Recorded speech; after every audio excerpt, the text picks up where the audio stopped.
안녕하세요. 공중보건학의 이은석입니다. 자, 이번 시간에는요, 우리 인구 통계부터 보도록 하겠습니다. 5절이죠. 인구 통계.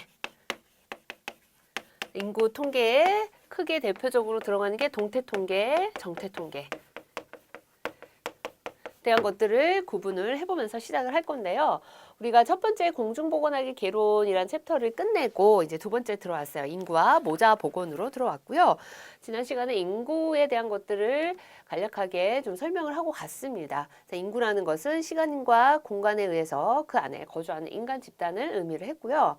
그 안에 있는 사람의 총수, 어느 한 시점에서 어느 한 일정의 지역에 사는 사람의 총수를 의미한다. 현재 뭐 60여억 명 정도가 인구가 있다라고 정리를 해봤고요. 인구 이론의 발달으로 가서 멜서스주의에 대해서 이게 멜서스가 인구론의 이제 시조가 되겠죠. 그래서 멜서스 인구론에 의해서 인구 억제하는 방법은 도덕적인 억제다. 만혼, 성순결, 금요 이런 것들을 강조를 했습니다. 네, 이런 것들이 한계점이 있었고 그리고 이제 나온 게 신멜서스주의예요. 신멜서스주의에서 인구 억제 방법은 피임으로 억제를 해야 된다라는 내용들을 정리를 해봤습니다. 적정 인구론에 대한 것까지 같이 봤고요. 인구학적인 분류에서 이론적 인구에서 봉쇄인구, 안정인구, 준안정인구, 정지인구의 개념에 대해서 정리를 해봤고 귀속별 인구에서 실질적인 인구, 현재인구, 상주인구, 뭐 법적인구, 종업지인구, 개방인구 이런 것들을 정리를 해봤습니다. 인구 문제에 대해서 인구 증가했을 때 나타날 수 있는 뭐 여러 가지 문제점들, 원인들 그리고 인구가 감소했을 때 나타나는 원인, 문제점, 억제 방안에 대해서 같이 봤었고요. 뭐 어려운 내용은 아니었습니다만 더 알아보기 위해서 보건복지부 발표 저출산의 9가지 원인, 그래서 경기 침체, 이혼 등 가족 해체 증대, 불임 증대 이런 다양한 원인들에 대해서 한번 살펴봤습니다. 이런 기본적인 내용을 가지고 이제 이번 시간에는 인구 통계에 대한 거, 동태 통계와 정태 통계에 대한 것들 먼저 내용 정리를 하면서 넘어갈게요. 인구 동태 통계 같은 경우에는요, 신고 자료 해당이 됩니다. 신고. 그 신고에 의해서 나올 수 있는 통계가 되겠고요. 정태 통계 같은 경우에는 조사예요. 전수조사. 센서스라고 하죠. 전수조사. 센서스. 동태 통계에 들어가는 여러 가지 지표들, 그리고 정태 통계에 들어가는 지표들, 이런 것들을 또 나눠서 같이 볼 겁니다. 먼저 인구 동태 통계를 보면요. 중요한 얘기가 나와요. 일정 기간의 인구 변동이다. 일정 기간에. 여기죠. 일정 기간의 인구 변동. 동태 통계는 이 일정 기간이 중심이 돼요. 하지만 반면 정태 통계는 일정 시점이에요. 일정 시점. 일정 시점. 차이가 있는 것을 볼 수가 있겠죠. 동태 통계 일정 기간의 인구 변동이다. 출생률, 사망률, 전입, 전출, 결혼율, 이혼율. 자, 이런 것들이 신고에 의해서 이루어집니다. 자, 출생 신고, 사망 신고, 우리 들어가고 나갈 때 신고하죠. 전출입 신고, 혼인 신고하죠. 사망 신고 하게 됩니다. 주로 보건학에서 많이 사용을 하고요. 인구 동태 통계에서 주요하게 보는 두 가지 요인이 있어요. 이게 출생하고 사망이에요. 출생, 사망. 출생, 사망이 중요한 이 요인으로 보고 있고요. 신고, 자발적인 신고에 의해서 이루어지는데 부정확한 이런 측면도 있습니다. 왜냐하면 후진국일수록 물론 이런 신고에 대한 체계가 좀 미흡할 수 있고 뭐 문맹률 이런 거에도 영향을 미치기 때문에 인구 동태 자료가 부정확하게 나올 수가 있습니다. 이 동태 통계 안에 들어가는 게 또 생정 통계예요. 생정 통계. 생정 통계.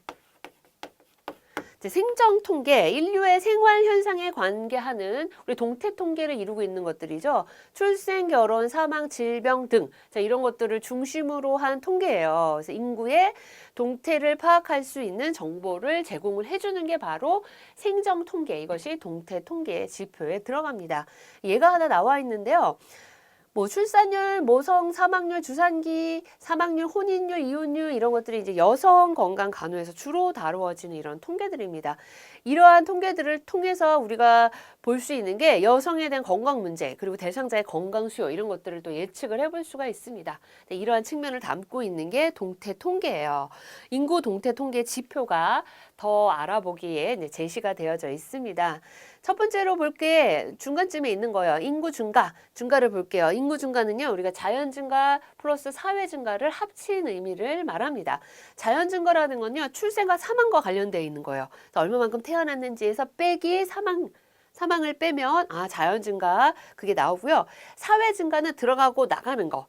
전입 인구 빼기 유출 인구, 유입 인구, 유출 인구, 유입 인구 빼기 유출 인구를 통해서 구할 수가 있습니다. 이거 두 개를 합친 게 인구 증가고요. 그래서 인구 증가율은 자연 증가 플러스 인구분의 사회 증가 곱하기 1000이에요. 1000. 인구 증가율이고요. 다시 위로 올라가세요. 출생률, 조출생률 같은 경우에는 전체 인구분의 그에 얼마나 태어났는지 곱하기 1000으로 구해볼 수가 있겠고요. 조사망률 같은 경우는 출생률 반대겠죠. 전체 인구분의 사망수, 연 그해 사망한 수 곱하기 1000. 인구 자연 증가율은요. 이 조출생률에서 무엇을 뺐느냐? 조사망률, 그러니까 태어난 이 조출생률에서 조사망률을 빼면 인구의 자연 증가율이 나오게 됩니다. 인구 동태 지수라고 해서 바이탈 인덱스가 나오죠. 이거는 증가 지수라고 하는데요. 공식이 사망수 분의 출생수 그리고 뒤에 붙는 숫자가 1000이 아니라 몇이에요? 100. 이따가 이런 통계들 지표들이 나올 텐데 뒤에 붙는 숫자를 잘 보셔야 돼요. 어떤 경우에 100이 붙기도 하고 1000이 붙기도 하고 또 10만이 붙기도 합니다. 이런 것들을 유의해서 보시면 되는데 이것이 동태 지표 안에 들어갑니다. 일정한 기간 안에서 인구 변동이 어떻게 됐는지를 알아보는 거고요. 정태 통계라는 거는 시점이라고 했습니다. 일정 시점이 중요해요. 시시각각 변하는 인구의 어떠한 특정 시점 그 안에서 인구의 구성, 인구 크기, 성별, 연령별, 직업별, 인구, 주택 총조사에 해당되는 게 정태 통계입니다. 그래서 국세조사라고 하죠. 국세조사. 최초로 국세조사를 실시한 나라가 있어요. 스웨덴입니다. 1749년에 실시를 했고요. 미국 같은 경우에는 1790년, 그러니까 최초의 그 국세조사 그 이후죠. 한 40년쯤 되나요? 40년 이후에 근대적인 의미의 국세조사를 미국에서 실시를 했습니다. 자, 그러면 우리나라는 어때요? 우리나라 1925년 굉장히 이제 한 100년, 200년 지난 시기죠. 우리나라 같은 경우에 1925년에 최초로 간이 국세조사가 실시가 됐어요. 이때 10월 1일에 실시를 했습니다.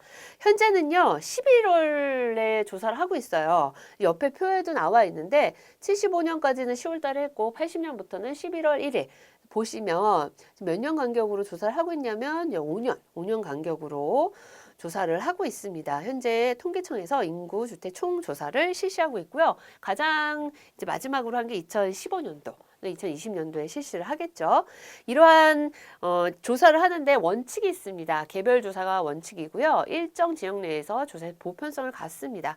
상주주의나 또는 현주주의 원칙에 입각해서 실시를 하게 되는데 상주주의, 현주주의에 대한 설명이 밑에 나와 있죠. 상주주의는 조사하는 그 당시에 내가 어디 있는지에 그 소재에 상관이 있다 없다? 없어요. 없고 통상적으로 거주하고 있는 곳에서 조사를 하게 됩니다. 이게 상주 조사고요. 상주주의고요. 현주주의라는 거는 그 센서스 조사한 당시에 개개인이 위치하고 있는 지역에서 조사를 하게 됩니다. 우리나라는 무슨 주의를 채택하고 있어요? 1960년대 이후 상주주의 원칙에 의해서 상주주의 원칙에 의해서 조사를 실시를 하고 있습니다. 조사의 동시성을 갖고 있고요. 한 조사와 다음 조사 사이에 일정한 간격을 유지하고 있죠. 일정한 간격을 텀으로 계속해서 조사를 해나갑니다. 출산, 인구이동, 경제활동 인구, 전체 인구의 5%나 10%를 가지고 실시를 합니다. 그러니까 센서스 표본 조사의 방법으로 실시를 하고요. 센서스 자료의 오류 형태나 정도 이런 것들을 잘 파악해서 자료의 유용성을 높이는 방향으로 가려고 하겠죠. 그래서 센서스 후에 또 사후 조사까지도 같이 보고 있습니다. 이런 원칙을 가지고 가는 게 정태 통계인데요. 더 알아보기로 가볼까요? 76페이지. 인구 정태 지표 안에 들어가는 게 이런 것들이에요. 자, 성비. 성비는 어떻게 구하냐면요. 여자 수를 기준으로 해서 여자 수 100명당 남자 수가 어떻게 되는지. 그래서 분모에 여자 수가 들어갑니다. 여자 수분의 남자 수 곱하기 100이고요. 연령별 인구, 생산 연령 인구는 어떤지, 비생산 연령 인구는 어떤지, 노년 인구는 어떻게 변하고 있는지 이런 것들을 볼 거고요. 인구 피라미드 이제 우리 앞으로 하게 될 건데요. 피라미드형, 종형, 항아리형, 별형, 농촌형 이런 다양한 인구 피라미드의 형태가 나올 거고요. 또 부양비 이런 것들을 알아보는 지표가 인구 정태 통계 지표 안에 들어간다라고 이해하시면 됩니다. 옆 페이지 보시면 우리나라 인구 주택 총조사의 역사가 있어요. 최초로 인구 센서스가 시작된 게 간이국세 조사가 1925년 이런 것들은 여러분 좀 기억을 해주셔야 돼요. 실시가 되어져서 5년 주기로 쭉 넘어갑니다. 10% 표본 조사를 할 때가 있고 5% 표본 조사를 할 때가 있죠. 쭉 넘어가 보시면 마지막은 다음 페이지에 2015년도 11월 1일에 조사를 했습니다. 2020년도에 실시를 하겠네요. 다음에 나와 있는 건 부양 관련 지표예요. 부양 관련 지표. 이제 네 가지 지표들이 나오는데요. 이 네 가지 지표들은 여러분들이 공식을 암기하셔야 돼요. 이 기출이 어떻게 됐었냐면 실제적인 숫자를 보기에 제시를 해줬어요. 그래서 그거를 대입해서 풀 수 있도록 하는 문제들이 또 기출이 됐었기 때문에 요 네 가지 지표들을 잘 기억을 해주셔야 합니다. 첫 번째 나와 있는 게 부양비예요. 부양비 같은 경우에는 인구의 사회 경제적인 구성을 나타내는 중요한 지표가 되겠죠. 공식은 생산 연령 인구분의 비생산 연령 인구가 들어가고 곱하기 뒤에 숫자는 100입니다. 우리 생산 연령 인구는 경제활동 인구고요. 15에서 64세로 보고 있어요. 비생산 연령 인구는 그 생산 연령 인구의 끝단에 있는 인구겠죠. 14세 이하죠. 14세 이하 플러스 65세 이상 인구를 합치게 됩니다. 이게 부양비고요. 부양비를 좀 더 세분화해 봤습니다. 유년 부양비와 노년 부양비. 생산 연령 인구분의 유년 부양비 같은 경우는 분자에 유년층이 나오겠죠. 15세 미만 인구 곱하기 100. 노년 같은 경우에는 생산 연령 인구분의 65세 이상 인구 곱하기 100을 하는데 유년 부양비는 점점 지금 줄고 있어요. 줄고 있고 아무래도 15세 미만의 인구 출생률 저하와 관련이 있겠죠. 그리고 노년 부양비 같은 경우에 늘어나고 있습니다. 이제 고령화로 되어가고 있다라는 거예요. 이러한 추세로 가고 있어서 결론적으로 총 부양비는 늘어나고 있는 추세로 가고 있습니다. 약간씩 증가하고 있어요. 이 총 부양비가 늘어난다라는 건 다시 말해서 경제적인 투자 능력이 상대적으로 떨어진다. 그리고 경제 발전에 어려움이 따라올 수 있겠다라는 것을 좀 예측을 해볼 수가 있습니다. 이 부양비고요. 이제 노령화 지수가 하나 나옵니다. 노령화. 이제 노인 인구가 우리나라는 이미 굉장히 노인 인구층이 늘어나서 고령화, 그 다음에 고령사회, 초고령사회 이렇게 진입을 하고 있는데 고령화는 이미 지났죠. 고령사회에 진입을 했습니다. 이 노령화 지수라는 건 노인 인구 증가에 따른 정도를 나타내는 지표예요. 어떻게 구하냐면 15세 미만 인구분의 유년층이죠. 65세 인구를 대입을 하고 곱하기 100을 하게 됩니다. 이 노령화 지수가 우리 통계청 자료에 의하면요. 2008년도에 유년 인구 1.7명당 노인 인구가 1이었어요. 그러니까 1.7명당 1명의 비율이었다면 이게 2050년 예측을 해보면 유년 인구 1명당 노인 인구 4명. 굉장히 유년 인구는 줄었고 그만큼 노인 인구는 많이 증가한 것을 볼 수가 있겠죠. 이렇게 가고 있습니다. 그거 아래 표를 한번 보시면요. 앞에 좀 정정할 게 있어요. 진한 색으로 되어 있는 게 0에서 14세 유년 인구죠. 그리고 중간에 있는 게 15에서 16세가 아니라 64세예요. 생산 연령 인구 그리고 65세 이상 인구 이렇게 되어져 있는데 2020년 한번 볼까요? 2020년 쭉 보면 네, 생산 인구가 72%, 유년 인구 12%, 노령 인구 15%인데 이것이 2050년 한번 보세요. 굉장히 많이 늘었죠. 65세 이상이 약 40%, 생산 인구 50%, 유년 인구가 9%. 그러니까 거의 뭐 한 4배 정도 되겠네요. 노인 인구가 65세 이상이 이렇게 생산 인구와 유년 인구는 점점점 줄어들고 있고 65세 이상의 노년 인구가 늘어나고 있는 이런 추세로 가고 있다. 옆에 표에서 이거를 잘 정리를 해주셨습니다. 노년 부양비 및 노령화 지수 해서 2018년도 굵게 칠해져 있는 거 한번 볼까요?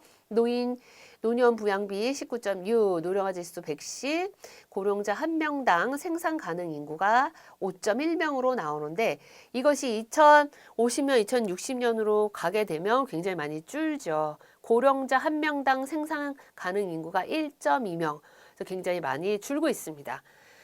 노년 부양비가 증가할 수밖에 없겠다라는 것을 볼 수가 있습니다.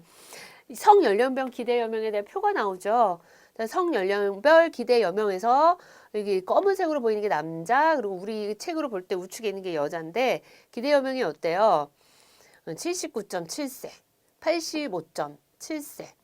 자, 이렇게 차이가 있어요. 남여에서도 이렇게 차이가 있습니다. 자, 넘어가 볼까요?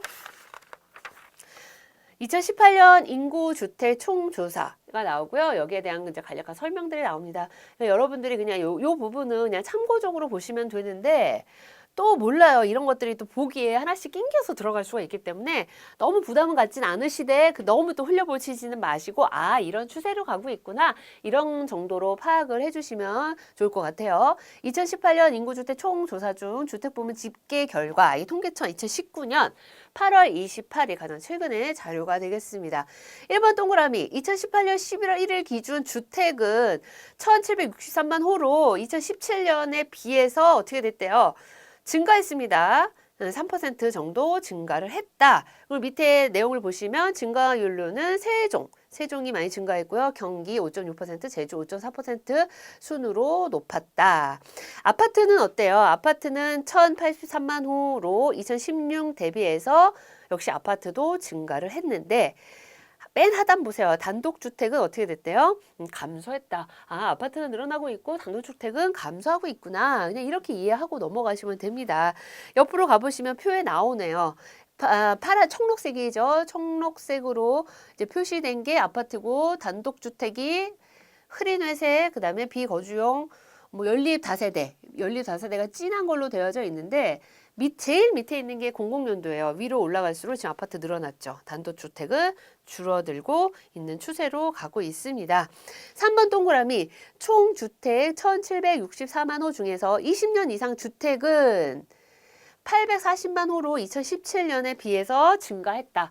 아, 20년, 그러니까 오래된 주택, 아무래도 시간이 흐를수록 증가하는 이런 경향성을 가지고 있고요. 4번 동그라미 시도별 20년 이상 된 주택의 비율은 어디가 높대요? 전남, 경북 순으로 높았고 세종이 가장 낮았다.